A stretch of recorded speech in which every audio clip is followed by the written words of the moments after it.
man must do his bit.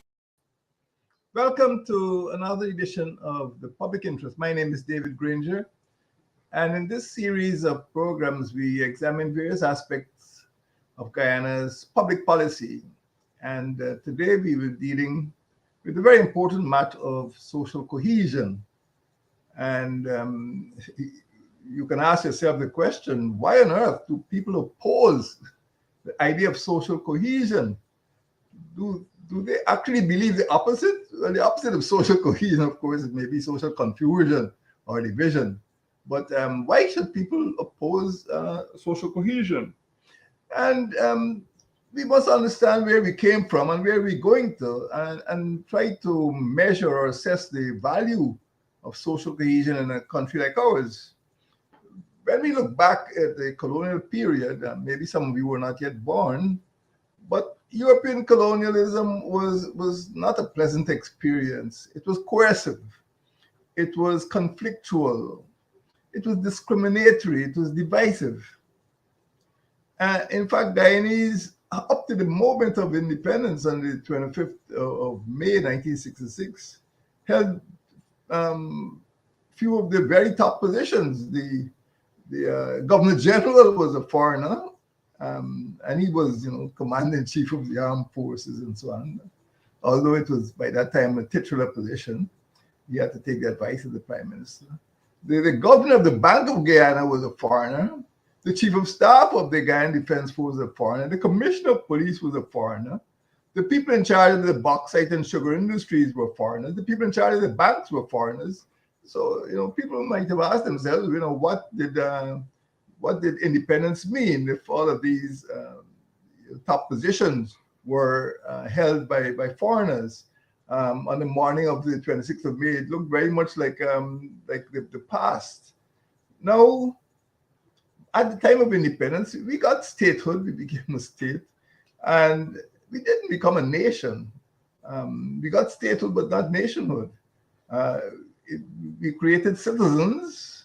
We adopted all the symbols. We had a national anthem. We had national awards. We had a national coat of arms. We had national coinage. We had a national festival, the national flag, national motto, and national passports. All of these symbols, although invented literally overnight, they created a sense of loyalty to this new state we called Guyana. G-U-Y-A-N-A as opposed to G-U-I-A-N-A. And of course, apart from the symbology, Guyanese shared, some cultural heritage. And over a period of time, up to independence, even beyond independence, we developed some customs and festivals and foods, and shared the dress and folklore and speech. All of these are still enjoyed widely. We speak our own brand of English, and I remember a story in the Canadian courts when a woman from, I won't call the name of the region of Guyana, tried to explain her. She was charged with some immigration infraction, and she tried to explain herself, and the judge had to send for an interpreter. In fact, I think now the Canadian Immigration and Refugee Board has a permanent panel of interpreters, because when she started to use some Guyanese expressions, the Canadians couldn't understand. What is kotai? What is hard ears? What is I pass? Sometimes judges and magistrates use this language in Guyana, but it didn't go well in the Canadian courts. So we Guyanese are distinct and different. But apart from the things that we share, we have been threatened over and over again by, factors which erode our cohesiveness, especially in terms of ethnic and political relations. And even year before the last 2020, we remember those racial incidents on the 6th of March, and sadly again on the 6th of September 2020. It shows that racism is just below the surface. And sometimes with provocation, these situations could become violent. Uh, and we understand this in Guyana, and we must understand what we mean also by this whole concept of social cohesion, not something that the APNUAFC coalition plucked out of the sky. Social cohesion is something that is defined in the United Nations as striving for inclusiveness, striving for more civic participation, increasing opportunities for upward mobility in society.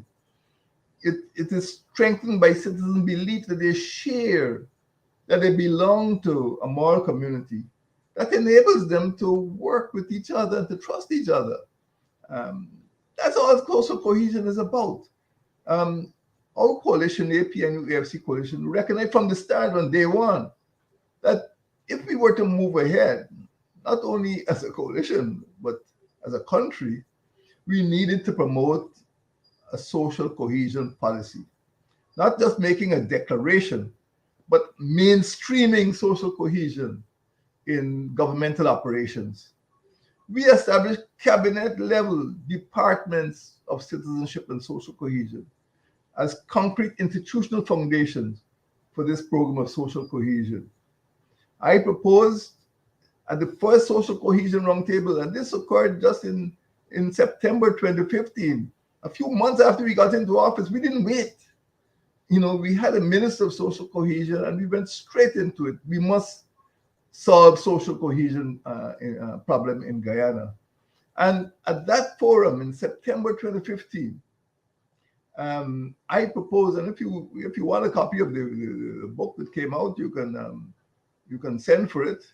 I proposed a 5-point program to promote social cohesion in society. And the 5-point program was simple. One is that we ensured, or we aimed at ensuring, equal access to education. People used to laugh at the 5 Bs, but I see only this week, the government is introducing breakfast, and previously they introduced the boats, so they're getting along to the 5 Bs. They've managed breakfast and boats, and they will come along to the buses and bicycles later on. But the 5Bs program has stuck, and the present administration realizes that, what I said in 2015 about ensuring equal access to education was an important part of social cohesion. The second pillar was eradicating the worst forms of inequality, including gaps between the coastland and hinterland, rural and urban areas, and rich and poor. And happily, I see the head of state has spent many days in our most distant region, Region 9, and speaking about equalizing, opportunities between the coastland and hinterland. So it was all there since September 2015, eradicating the worst forms of inequality. And those of you who have had to travel to these regions, particularly region 1, 7, 8, and 10, would know that life west of Fort Island is very, very different. The roads are bad and the living conditions are lower. And we recognize this, and we were working towards leveling the hinterland regions with the coastline, and that's one of the reasons why we created, the towns with their own town councils and so on. The third pillar was eliminating income disparities caused by poverty, and this is one of the reasons why we introduced wage increases. Sweeper cleaners in the schools, and menials, as the labor ordinance probably referred to them, were getting about $30,000, and when we left the office, they were getting nearly $70,000. People used to send me thank you notes. The pensioners, we fought to increase pensions. People send me thank you notes. Thank you, Mr. President, for increasing our pensions. Thank you for improving our wages. So we worked towards eliminating income disparities caused by poverty. We enhance social protection of vulnerable persons. And that's why we named the Ministry of Social Protection. It was meant to protect the vulnerable persons in society. Not just human services, protection. It is meant to protect miners and workers in the mines, in the hinterland, protect people from abuses. That is what it's all about. It's not just a matter of playing around with names. It's a matter of defining our rules. And the fifth pillar was embracing inclusivity at the political and social level. Those were the five pillars of our social cohesion program that I announced as early as September 2015. And we worked through our two ministers who sat in cabinet. They sat in cabinet. These weren't just little departments. These were ministers who had executive authority in their respective departments. So we were on the ball, and we realized that without social cohesion, the country could not move forward. And we now have to ask ourselves, why on earth would anyone try to oppose social cohesion policy? And from the start, the People's Progressive Party Civic condemned, of course, they were in opposition at the time, they condemned the establishment of the Department of Social Cohesion as early as 2015. As soon as the little chick was born, it was crushed in their minds. They boycotted the Social Cohesion Forum in 2017. And they called social cohesion a farce. One former ranking PPP official threatened, or I should say, promised to ensure the failure of the Department of Social Cohesion. And they called the entire social cohesion program talk shops. Why? Why? And of course, when the PPP got into office, they just smashed the whole, the Department of Citizenship, Department of Social Cohesion. Why? What in social cohesion is so harmful to the public good that they should promise at the highest level to destroy social cohesion and to call it a farce?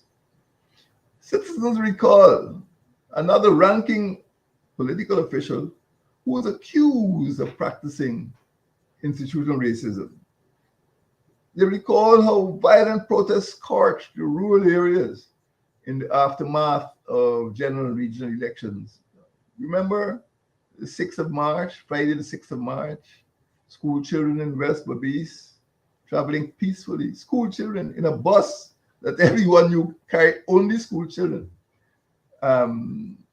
was stoned on the 6th of March. This was not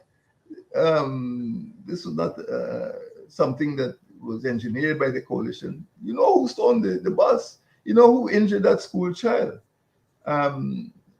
We all remember the vulgarity that occurred in the National Assembly on the 2nd of November 2017, when the president of this country went to open a new session of Parliament, and PPP MPs banged on their desks, and one prominent member displayed a placard calling social cohesion a farce. Why is social cohesion so harmful to these people? What in it they oppose? Now, our constitution, the Constitution of the Cooperative Republic of Ghana, reminds us that Article 13, and I see now that some non-governmental organization has actually adopted the title Article 13. Yes, we spoke of Article 13 in a coalition administration, and we have emphasized and advanced inclusionary democracy, which is what Article 13 calls for. We abided by the Prevention of Discrimination Act. And in addition, I took a step further and declared Chinese Arrival Day on the 12th of January. I declared Portuguese Arrival Day on the 3rd of May. And I spoke of Indian Arrival Day, even though it is called Arrival Day. I call it Indian Arrival Day as well as Arrival Day on the 5th of May. And many people do not acknowledge this, but I declared, and it's in the official gazette, check the official gazette, abolition of Indian Indentureship Day on the 12th of March every year. And I felt that recognizing that on the 12th of March 1917, Indian indentureship was brought to a legal end. I don't want to call it, the Indian equivalent of emancipation, of African emancipation. People can call it what they like, but I feel it was significant that as of that day, and I declared it on the 100th anniversary of the end of Indian indentureship in 2017, 2 years after I got into office. But the reason for these days help to get Guyanese of all ethnicities to understand that we are not a country of Indians alone or Africans alone, that we are a country of 5 different ethnic groups. But yet the present administration ignores these national days, which are part of our psyche, part of our NDA. It's like people ignoring our birthdays or how to celebrate. They're important, but people refuse to acknowledge them and refuse to celebrate them. Why? We're now, my friends, at the question of what is the way forward. Our statehood is based on security, solidarity, stability, and sovereignty. But to make these 4 elements function, we must work together. One ethnic group or one political party cannot be responsible for stability and sovereignty and security. It cannot generate solidarity on its own.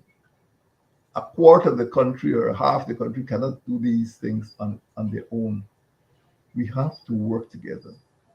And national cohesion, social cohesion, depends on the willingness of political parties and civil society to work together to reduce ethnic tensions and to create the conditions for social cohesion. We must stop opposing social cohesion because it was popularized by a previous administration. It belongs to all of us. It doesn't belong to one ethnic group or one political party. Catchphrases cannot correct the root causes of inequality and disunity in our country. Slogans cannot supplant systems and structures. Slogans cannot substitute for solutions to racial antagonism. Dismantling the departments of citizenship and social cohesion and disseminating slogans like One Guyana and Carda, these things are meaningless. You need an engine to propel social cohesion. Disparaging civil society is worse than meaning and worse than useless. What is happening now, we have all witnessed a series of events and actions which are actually retarding the advances which were made between 2015 and 2020 on building social cohesion, because some people boast that they don't believe in social cohesion. Let's make it work. If there were deficiencies in the program that was introduced by the coalition, let us make changes, let us make improvements so that we make social cohesion work. The media up to now are still replete with reports of discrimination. And we have an inspirational motto, one people, one nation, one destiny. But it's inspirational, but it's also aspirational. It's something that we hope to achieve. But events taking place in our country show that we are far away from achieving that objective. Reckless official attitudes, allegations, and actions, can alienate communities. And we need to be careful what we say and do, especially when we're in high governmental office. This sort of recklessness could undermine cooperation and create a more unequal society. And I'm not one for warning or threatening, But people who sow the seeds of discord, people who try to divide workers, divide the working class, divide the labor movement between good trade unions and bad trade unions. People who deride and refuse to deal with civil society, and when civil society articulates the grievances, and people who try to dominate the hinterland and the distant communities by spreading falsehoods, they will reap a harvest of discord and distress. We can look around the world and see what happens when people in high office try to destroy and erode social cohesion. We had endured a bloody ordeal called the disturbances of the 1960s. And those older members of society who were alive at that time would not want to relive those disturbances. The disturbances started in February 1964 when the People's Progressive Party launched what they called a hurricane of protest in an attempt to stop the 1964 general elections. And you know what happened? The recorded deaths were 176, but uh, the results were damaging for a long time, and some people never forget what happened there. And then again, we had the troubles of the early 2000s, and when you go to Barnacle, you see a monument to people who perished in the troubles. When you go to Ivleri Police Compound, you'll see a monument to 21 or so policemen who perished in the troubles. When you go to Buxton, you'll see a monument to the people who perished. When you go to I think, Lusignan, you'll see a monument to the people who perished. We don't want to go back there. We want a more cohesive society. We don't want a divided society in which people are encouraged or coerced into hating their neighbors on the basis of politics or ethnic differences. Those two major events, both of which occurred under the PPP administrations in the 1960s and the 2000s, have left legacies of dread and distrust. It should be any government's sincere policy to adopt and implement a program of social cohesion, if for no other reason but to ensure that such dreadful occurrences as we had during the disturbances and troubles never recur in this beautiful country of ours. Thank you for listening, and may God bless you.